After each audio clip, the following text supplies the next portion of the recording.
உலகத்தோட 3வது பெரிய நிலவாழ் உயிரினம் தான் இந்த நீர் யானைகள். இந்த நீர் யானையோட குட்டி ஒன்று இப்போ சமீபத்தில் ரொம்ப வைரல் ஆயிருக்கு. அது ஏன் வைரல் ஆச்சுங்கிறத விட அப்படி வைரல் ஆனதுனால நிறைய பிரச்சனைகள் அதை செஞ்சுட்டு இருக்கு. அது என்ன பிரச்சனை அப்படிங்கிறத பற்றியும் இந்த நீர் யானையை பற்றின என்ன நிறைய இன்ட்ரெஸ்டிங்கான விஷயங்கள் தான் இன்னைக்கு நம்ம வீடியோவில் பார்க்க போகிறோம்.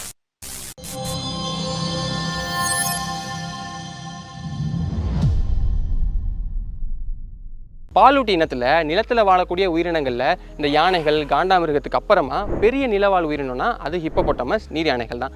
இதில் 2 வகை இருக்குது. முதல்ல காமன் ஹிப்போ, இது சைஸில் ரொம்ப பெருசாக இருக்கும். இதில் ஆண் காமன் ஹிப்போ சைஸில் அதாவது வெயிட்டில் 1800லேருந்து 2100 கிலோ வரைக்கும் இருக்கும். அதுவே பெண் காமன் ஹிப்போ 1300லேருந்து 1800 கிலோ வரைக்கும் தான் இருக்கும். இதில் 2வது வகை இருக்குது, அதுதான் வந்து பிக்மி ஹிப்போ இனங்கள். இந்த பிக்மி ஹிப்போங்கிறது வந்து குட்டி பசங்க. அவங்க வந்து சைஸில் 160லேருந்து 270 கிலோ வரைக்கும் தான் அவங்க இருப்பாங்க. இது ரெண்டுமே ஆப்பிரிக்கால தான் பரவலாக அதிகமாக வாழுது. அது ரெண்டுமே ஆப்பிரிக்காவோட வேற பகுதிகளில் தான் வாழுது. ஹிப்போபொட்டமஸ் அப்படிங்கிற வார்த்தைக்கு பண்டைய கிரேக்க மொழியில் ரிவர் ஹார்ஸ், அதாவது ஆற்றுக்குதிரை அப்படின்னு அர்த்தம். இது டால்ஃபின், திமிங்கலம் இந்த மாதிரியான நீர்வாழ் உயிரினங்கள் இருக்கு இல்லையா, இது எல்லாத்துக்குமே ரொம்ப க்ளோஸான, அதாவது மரபு ரீதியாக ரொம்ப க்ளோஸான ஒரு உயிரினம். அதனால தான் இது எல்லா நேரமுமே தண்ணிக்குள்ளேயே இருக்குது. ஆனால் அவ்வளோ நேரம் அவங்க தண்ணிக்குள்ளேயே இருந்தாலுமே கூட அவங்களுக்கு நீந்த தெரியாது. ரொம்ப நேரம் மூச்சை பிடிச்சி தண்ணிக்குள்ளே இருப்பாங்க, ஆனால் நீந்துவாங்களா அப்படின்னு கேட்டோம்னா நீந்த மாட்டாங்க. இது முதல் முரண்பாடு. அடுத்தது என்ன அப்படின்னா, சிங்கம் மாதிரியான மிகப்பெரிய உயிரினங்கள்லாம் இருக்கு இல்லையா, அதால் ஒவ்வொரு வருஷமும் ஏற்படக்கூடிய மனித மரணங்களை விட இந்த நீர் யானைகளால் ஏற்படக்கூடிய மரணங்கள் தான் ரொம்ப அதிகமாக இருக்குது. ஏன் அப்படி? அது தாவர உண்ணி தானே, அதனால ஏன் இப்படி மரணங்கள் ஏற்பட போகுது அப்படின்னு பார்த்தோம்னா, பார்க்க நல்லா சாஃப்டாக தாவரத்தை மட்டும் சாப்பிட்டுக்கிட்டு இருக்கக்கூடியவனா தான் இருப்பான். ஆனால் அதுங்க ரொம்ப ரொம்ப ரொம்ப ஆக்ரோஷமான ஒரு உயிரினம். நீர் யானைகள் கிட்ட நம்ம போகும்போது அதுங்க வாயை திறந்து நல்லா அகலமாக காட்டும், கொட்டாவி விடுற மாதிரி இருக்கும். ஆனால் நீர் யானையோட கொட்டாவிங்கிறது அது கொட்டாவி விடுறது கிடையாது, அது அதுங்களோட கோரை பற்களை நமக்கு காட்டுது. இங்கே பாரு, நான் எவ்வளோ பெரிய பல்லு வச்சிருக்கேன்னு. இதை தாண்டி பயப்படாமல் நீ கிட்ட வந்தேன்னா அவ்வளோதான்டா அப்படின்னு அது நமக்கு எச்சரிக்கை கொடுக்குது. அதோடைய கோரை பற்கள் வந்து அதிகபட்சமாக 1.5 அடி வரைக்கும் கூட வளரும். அவ்வளோ நீளமான கோரை பற்களை அது அதிகமான பைட்டிங் ஃபோர்ஸோட வச்சுருக்கோம். அதை வச்சுக்கிட்டு நம்ம கடிச்சுன்னு வச்சுக்கோங்களேன், ஒன்றுமே பண்ண முடியாது. நீர் யானைகள் என்னதான் ஒரு தாவர உண்ணியாகவே இருந்தாலும் நிறைய இடங்களில் அது முதலைகள் கூட சேர்ந்தும் வாழும். ஆனால் முதலைகள் அதுக்கிட்ட நெருங்காது. அதே மாதிரி காட்டில் இருக்கக்கூடிய சிங்கங்களுக்குமே நீர் யானைகள்னால் கொஞ்சம் பயம்தான். ஏன்னா சிங்கத்தோட பைட்டிங் ஃபோர்ஸை விட நீர் யானைகளோட பைட்டிங் ஃபோர்ஸ் 3 மடங்கு அதிகம். இந்த சிங்கத்தோட பைட்டிங் ஃபோர்ஸ் எவ்வளவு, அது பெருசா இல்லையா, அதாவது புலியை விட அது பெருசா இல்லையா, புலி பெருசா சிங்கம் பெருசா அப்படிங்கிறத பற்றிலாம் நம்ம ஏற்கனவே கூட ஒரு வீடியோ பண்ணியிருக்கோம். விருப்பம் இருக்கிறவங்க கார்டு கொடுக்குறேன், அதை கூட நீங்கள் கிளிக் பண்ணி பார்க்கலாம். இந்த நீர் யானைகள் இன்னொரு விஷயம் கூட பண்ணும். என்னன்னா, அதுங்களோட சாணத்தை ரொம்ப அதிக தூரம் போகிற மாதிரி தெளிக்கும். எதுக்காக அப்படின்னா, மற்றவங்க கிட்ட இது என்னோட இடம், இது கிட்ட வராத அப்படின்னு சொல்கிறதுக்காகவும், இல்லை ஏதாவது ஆபத்தை உணருது அப்படின்னா அதுக்காக நான் உனக்கு எச்சரிக்கை கொடுக்குறேன் அப்படின்னு சொல்கிறதுக்காகவும், அதே மாதிரி மற்ற நீர் யானைகள் கூட கம்யூனிகேட் பண்ணுறதுக்காகவும் அதை பண்ணும். நீர் யானைகள் பொதுவாக தங்களோட இடத்த ரொம்ப பாதுகாப்பாக வச்சுக்க நினைக்கும். அதாவது இது என்னோட இடம், யாரும் வராதிங்க அப்படிங்கிறத தொடர்ந்து சொல்ல நினைக்கும். அப்படிங்கிறப்போ மனுஷங்க அது தெரியாமல் உள்ளே போய் அதுக்கு ஆபத்தை ஏற்படுத்துகிற வகையிலையோ இல்லைன்னா அதுங்க ஆபத்தை உணர வைக்கிற வகையிலையோ ஏதாவது பண்ணுறாங்க. அப்படிங்கிறதுனால தான் ஒவ்வொரு வருஷமே நீர் யானைகள் நிறைய பேர் இறந்து போகிறாங்க. ஆனால் அதுக்காக நீர் யானைகள் ரொம்ப பேடான அனிமல் அப்படிங்கிறதால நினச்சிட வேணாம். பொதுவாக எந்த அனிமலுமே அது மாட்டுக்கு அதோடைய வேலையை தான் பார்த்துக்கிட்டு இருக்கும். நம்ம போய் அதை தொந்தரவு பண்ணுறோம், அதுங்களுக்கு ஆபத்தை கொடுக்குறோம், இல்லைனா ஆபத்தை உணர வைக்கிற வகையில் ஏதாவது பண்ணுறோம் அப்படின்னா தான் அந்த விலங்கு நம்மளை போய் தாக்கும். ஏன்னா நம்மளை ஒரு ஆபத்து நினச்சிக்கிட்டு அது நம்மளை தாக்கும். மற்றபடி எல்லா விலங்குமே அது மாட்டுக்கு அதோட வேலையை செய்யும், நம்ம வேலையை செஞ்ச வரைக்கும். இப்போ நம்ம செலிபிரிட்டி ஹிப்போ கதைக்கு வருவோம். தாய்லாண்டில் உள்ள கார்சியோ அப்படிங்கிற ஜூவில் ஜூலை 10ஆம் தேதி தான் இந்த ஹிப்போபொட்டமஸ் பறக்குது. இப்போ இது பிறந்ததுக்கு அப்புறமா என்ன பேர் வைக்கலாம் அப்படின்னு சொல்லிட்டு மக்கள்கிட்ட ஆன்லைனில் ஒரு ஓட்டெடுப்பு நடத்துறாங்க. எடுத்ததில் மூடெங் அப்படிங்கிற பேர் வைக்கலாம்னு சொல்லி 20,000 பேர்கிட்ட ஓட்டு பண்ணுறாங்க. இப்போ மூடெங் அப்படின்னா என்னன்னா, தாய்லாண்டோட உள்ளூர் மொழியில் பவுன்சி போர்க், அதாவது பார்க்கறதுக்கு நல்லா முழுக்குன்னு ஒரு பன்றிக்குட்டி மாதிரியே அழகாக இருக்கு இல்லையா, அதனால இதுக்கு பவுன்சி போர்க்கான மூடெங்கிற பேரை வச்சுட்டாங்க. இந்த குட்டி பார்க்கறதுக்கு அழகாக இருக்கிறது மட்டும் இல்லாமல் பயங்கர சேட்டை. அவங்க அம்மா கூட இருக்கும்போது சேட்டை பண்ணுறது, ஜூ கீப்பர்ஸ் வரும்போது அவங்க பராமரிக்கும் போது சேட்டை பண்ணுறதுன்னு நிறைய சேட்டையாக பண்ணிகிட்டே இருக்குது. அதனால் அதை எடுத்து சோஷியல் மீடியாவில் சும்மா வீடியோவை போடுறாங்க. போட்ட கொஞ்ச நாள்லேயே அது செம்ம வைரல் ஆகுது. உலகம் ஃபுல்லாக வைரல் ஆகி நிறைய ஃபாலோவர்ஸ் சோஷியல் மீடியாவில் அதுக்கு வர ஆரம்பிச்சிட்டாங்க.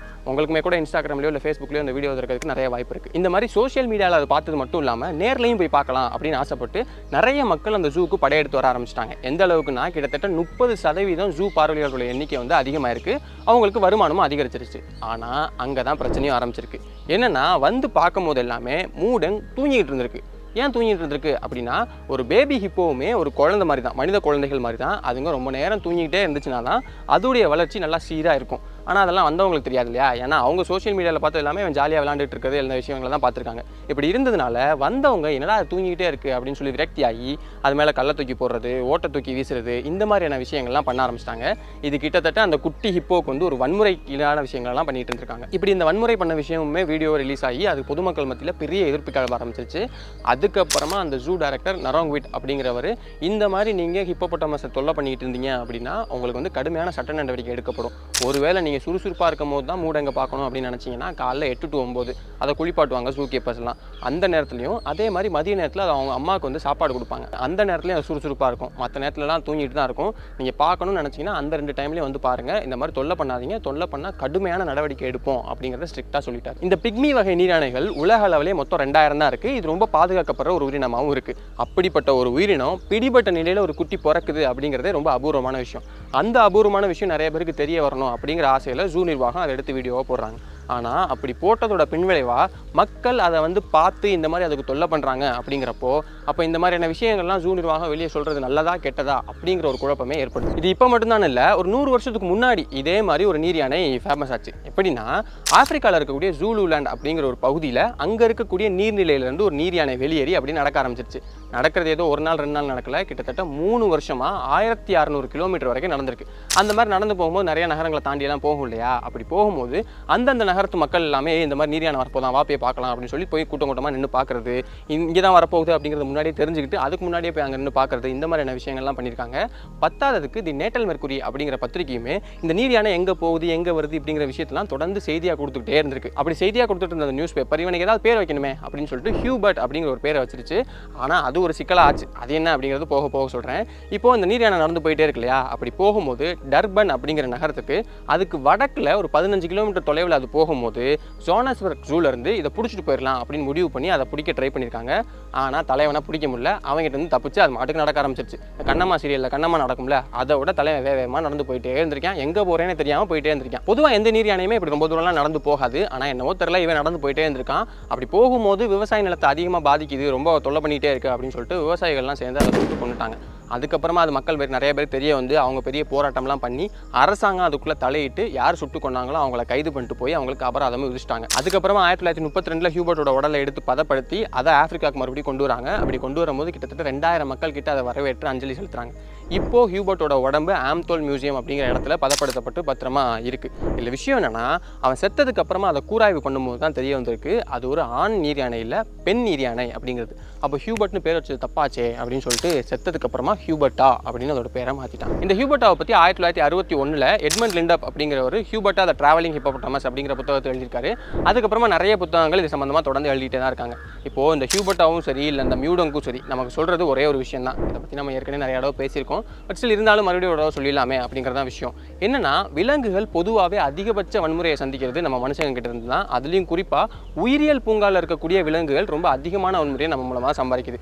என்னன்னா, நான் வந்து ஒரு 200 ரூபா கொடுக்குறேன் இல்லை 300 ரூபா கொடுத்து அதை பார்க்க வரேன், ஆனால் நான் வர நேரத்தில் அது தூங்கிக்கிட்டு இருக்கு, வந்து விளையாட மாட்டேங்குது அப்படின்னு சொல்லிட்டு அதை குச்சி விட்டு எறிகிறதோ இல்லை கல்லை விட்டு எறிகிறதோ இல்லை ஊன் கத்துறதோ கூட அதுக்கு ஒரு வன்முறையான நிகழ்வு தான். இதை ஏன் சொல்கிறேன் அப்படின்னா, அது ஒரு விலங்கு, அது ஒரு பொம்மை கிடையாது. நாம் என்ன நினைக்கிறோமோ அதை அது செய்யணும் அப்படிங்கிற மாதிரி நம்ம நினைக்கவே முடியாது. அது எப்போ வெளியே வரும்னு நினைக்கிறதோ அப்போ தான் அது வெளியே வரும், எப்போ அது உள்ளே இருக்குன்னு நினைக்கிறதோ அப்போ தான் அது உள்ளே இருக்கும். ஏன்னா இப்போ நாங்கள் அந்த ஹிப்போபொட்டாமஸை பார்க்க வந்துமே ஒரு 2-3 மணி நேரமாக வெயிட் பண்ணிட்டு இருக்கோம். அது வெளியே வரவே இல்லை. அதுக்காக நம்ம குச்சியை விட்டு எறியதோ பண்ண முடியாது.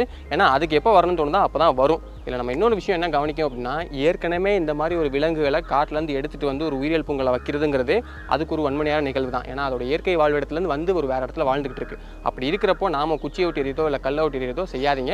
அது செஞ்சிங்கன்னா அதுக்கு இன்னும் பெரிய வன்முறையாக இருக்கும். அது ரொம்ப பெரிய கஷ்டத்தை தான் அதனால் அனுபவிக்கும். இதை தான் இந்த வீடியோ மூலமாக நான் உங்களுக்கு சொல்லணும்னு நினச்சேன். இந்த நீர் யானை மாதிரியே இன்னொரு மிகப்பெரிய நிலவாழ் உயிரினம்னா அது காண்டாமிருகங்கள் தான். இந்த காண்டாமிருகங்களை பொறுத்த வரைக்கும் ஆப்பிரிக்க நாட்டில் அதோடைய கொம்புகளில் கதிர்வீச்சு இருக்கக்கூடிய சிப்பை உள்ளே செலுத்துறாங்க, அதாவது ட்ரில் பண்ணி உள்ளே செலுத்துறாங்க அப்படிங்கிற மாதிரி சொல்கிறாங்க.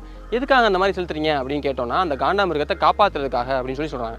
ஆனால் யோசிச்சு பாருங்கள், கதிர்வீச்சு இருக்கக்கூடிய சிப்பை உள்ளே வச்சோன்னா அந்த காண்டாமிருகத்தோட உடம்புக்கே ஆபத்தை தானே போய் முடியும். அது எப்படி இந்த காண்டாமிருகத்தை காப்பாற்றும்? எதுக்காக அதெல்லாம் பண்ணிட்டு இருக்காங்க? இந்த விஷயத்தை பற்றி நம்ம ஏற்கனவே ஒரு வீடியோ பண்ணியிருக்கோம். அதை பார்க்கணும்னு நினைக்கிறவங்க சைடில் ஒரு கார்டு தெரியும், விருப்பம் இருக்கவங்க அதையும் கிளிக் பண்ணி பார்த்துருங்க. இன்னொரு நாள் இன்னொரு வீடியோவில் சந்திக்கிறேன்.